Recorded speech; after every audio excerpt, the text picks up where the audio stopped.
Hello दोस्तों, आज की इस वीडियो में हम सीखने वाले हैं कि इंडिया पोस्ट पेमेंट बैंक के मोबाइल बैंकिंग में रजिस्ट्रेशन कैसे किया जाता है। यदि आप भी इंडिया पोस्ट के मोबाइल बैंकिंग में रजिस्ट्रेशन करके इसके सेवाओं का लाभ लेना चाहते हैं तो इस वीडियो को अंत तक देखें। वीडियो शुरू करने से पहले बताना चाहूंगा, IPPB मोबाइल बैंकिंग के लेटेस्ट अपडेट में सिम बाइंडिंग फीचर को ऐड किया गया है। इसका मतलब यह होता है कि इंडिया पोस्ट पेमेंट बैंक में आपका जो भी मोबाइल नंबर लिंक है उस नंबर का सिम आपके फोन में लगा होना जरूरी है, तभी आप इसमें रजिस्ट्रेशन कर पाएंगे या इस एप्लीकेशन का इस्तेमाल कर पाएंगे। इसलिए IPPB मोबाइल बैंकिंग में रजिस्ट्रेशन करने से पहले ध्यान रखें कि आपका रजिस्टर्ड सिम आपके फोन में लगा हो। तो चलिए वीडियो शुरू करते हैं। तो सबसे पहले आप अपने फोन के प्ले स्टोर से IPPB मोबाइल बैंकिंग एप्लीकेशन को इंस्टॉल करें। एप्लीकेशन इंस्टॉल होने के बाद इसे ओपन करें। एप्लीकेशन ओपन होने के बाद आपसे लोकेशन का परमिशन मांगा जाता है, तो इस जगह व्हाइल यूजिंग द ऐप वाले ऑप्शन को चूज करें। इस पर क्लिक करते ही आपसे नोटिफिकेशन का परमिशन मांगा जाता है, तो इस जगह भी अलाउ कर दें। नोटिफिकेशन का परमिशन देने के बाद कुछ इस तरह का इंटरफेस शो होता है, तो इस जगह लॉगिन नाउ वाले ऑप्शन पर क्लिक करें। लॉगिन नाउ पर क्लिक करते ही आपसे फोन कॉल्स का परमिशन मांगा जाता है, तो इस जगह अलाउ पर क्लिक करें। फोन कॉल्स का परमिशन देते ही एक नया पेज ओपन होता है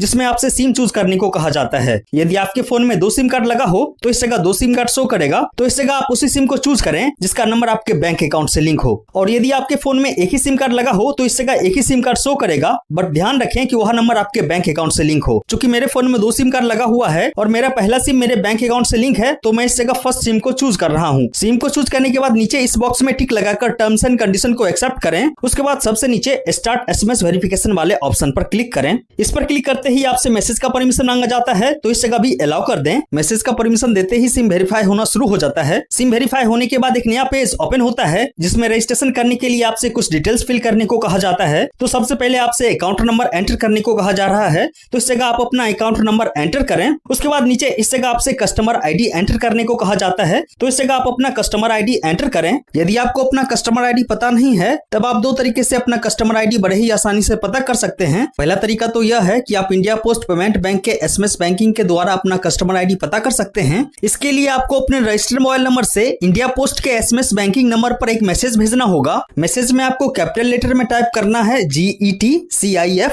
उसके बाद स्पेस देना है। उसके बाद आपको अपना डेट ऑफ बर्थ इस फॉर्मेट में डालना है। इस मैसेज को आपको इंडिया पोस्ट पेमेंट बैंक के SMS बैंकिंग नंबर अर्थात इस नंबर पर सेंड कर देना है। मैसेज सक्सेसफुली सेंड होने के बाद आपके रजिस्टर्ड मोबाइल नंबर पर मैसेज के थ्रू आपके कस्टमर ID और आपके अकाउंट नंबर की जानकारी दे दी जाएगी। कस्टमर ID पता करने का दूसरा तरीका तो यह है कि आप इंडिया पोस्ट के कस्टमर केयर नंबर पर कॉल करके अपना कस्टमर ID जान सकते हैं। आपको इंडिया पोस्ट पेमेंट बैंक के इस कस्टमर केयर नंबर पर कॉल करना है। इस नंबर पर कॉल करने के बाद आपको कुछ इंस्ट्रक्शंस को फॉलो करना है। उसके बाद कस्टमर केयर से कोई एजेंट आपसे बात करेगा और कुछ वेरिफिकेशन के बाद आपका कस्टमर ID बता देगा। तो आप इन दोनों में से किसी भी तरीके से अपना कस्टमर ID पता कर लें। उसके बाद अपने कस्टमर ID को इस जगह एंटर करें। उसके बाद इस जगह आप अपना डेट ऑफ बर्थ को चूज करें। इसके लिए सिंपली इस जगह कैलेंडर वाले आइकन पर क्लिक करें। उसके बाद कैलेंडर ओपन होता है, तो इसमें से आप अपना डेट ऑफ बर्थ चूज कर लें। डेट ऑफ बर्थ चूज करने के बाद इस बॉक्स में आपका डेट ऑफ बर्थ एंटर हो जाता है। उसके बाद इस जगह आपका रजिस्टर्ड मोबाइल नंबर शो होता है, तो इस जगह सारे डिटेल्स को फिल करने के बाद नीचे रजिस्टर्ड वाले ऑप्शन पर क्लिक करें। रजिस्टर पर क्लिक करते ही एक नया पेज ओपन होता है जिसमें आपसे एमपिन सेट करने को कहा जाता है। एमपिन का इस्तेमाल इस एप्लीकेशन में लॉगिन करने के लिए किया जाता है। एमपिन बनाने से पहले बताना चाहूंगा, एमपिन के लिए कुछ कंडीशंस होती है, उसको ध्यान में रखकर ही आपको एमपिन बनाना है, तभी आप सक्सेसफुली एमपिन बना पाएंगे। तो एमपिन में आपके डेट ऑफ बर्थ का कॉम्बिनेशन नहीं होना चाहिए और एमपिन में लगातार संख्या नहीं होना चाहिए, जैसे कि आप 1 2 3 4 या 2 3 4 5 ऐसे नहीं लिख सकते हैं। मैं कुछ एग्जांपल दिखा देता हूं, इस तरह का आप एमपिन रख सकते हैं। तो एमपिन बनाने के लिए सबसे पहले इस जगह न्यू एमपिन के नीचे आप अपने पसंद के 4 अंकों का एमपिन एंटर करें। उसके बाद नीचे इस जगह री एंटर न्यू एमपिन के नीचे सेम एमपिन को री एंटर करें,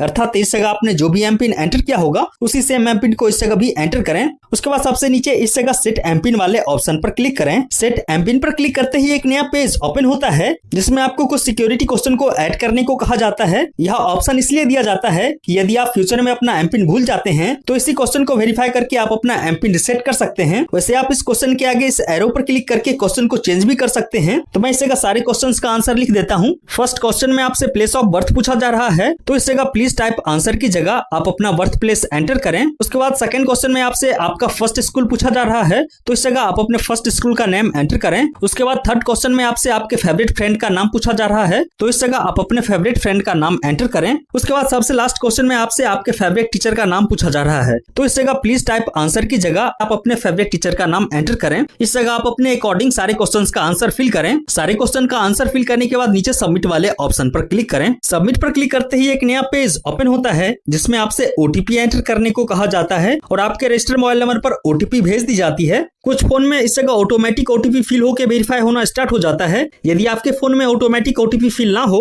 तब इस जगह आप मैन्युअली भी ओटीपी को फिल कर सकते हैं। तो इस जगह ओटीपी वेरीफाई होने के बाद एक नया पेज ओपन होता है जिसमें रजिस्ट्रेशन सक्सेसफुल का एक मैसेज शो होता है, अर्थात आपने successfully India post payment bank के मोबाइल बैंकिंग में रजिस्ट्रेशन कर लिया है। अब आप इस जगह लॉगिन वाले ऑप्शन पर क्लिक करें। लॉगिन पर क्लिक करते ही आप एमपिन वाले पेज में रिडायरेक्ट हो जाते हैं। अब आप जब भी इस एप्लीकेशन को क्लोज करके दोबारा ओपन करेंगे तब इसी तरह का इंटरफेस शो होगा जिसमें इस जगह सिंपली आप अपने 4 अंकों का एमपिन एंटर करके लॉगिन कर पाएंगे। तो इस जगह आपने पीछे जो भी 4 अंकों का एमपिन सेट किया होगा उस 4 अंकों के एमपिन को एंटर करें। एमपिन एंटर करते ही आप इंडिया पोस्ट पेमेंट बैंक के मोबाइल बैंकिंग एप्लीकेशन में लॉगिन हो जाते हैं। अब आप इसका इस्तेमाल कर सकते हैं। इस पेज में सबसे पहले तो इस जगह अकाउंट होल्डर का नेम शो होता है, उसके बाद नीचे इस जगह अकाउंट नंबर और उस पर अवेलेबल बैलेंस शो होता है और नीचे कुछ फीचर्स दिखाए जाते हैं। इस फीचर्स की मदद से आप पैसे ट्रांसफर कर सकते हैं, अपना ट्रांजैक्शन हिस्ट्री देख सकते हैं और मोबाइल बैंकिंग में होने वाले और भी कई सारे फीचर्स का फायदा उठा सकते हैं। मैं इन सारे फीचर्स के बारे में किसी और वीडियो में बता दूंगा। इस वीडियो में फिलहाल इतना ही। आपका कुछ और भी डाउट हो तो कमेंट जरूर करें।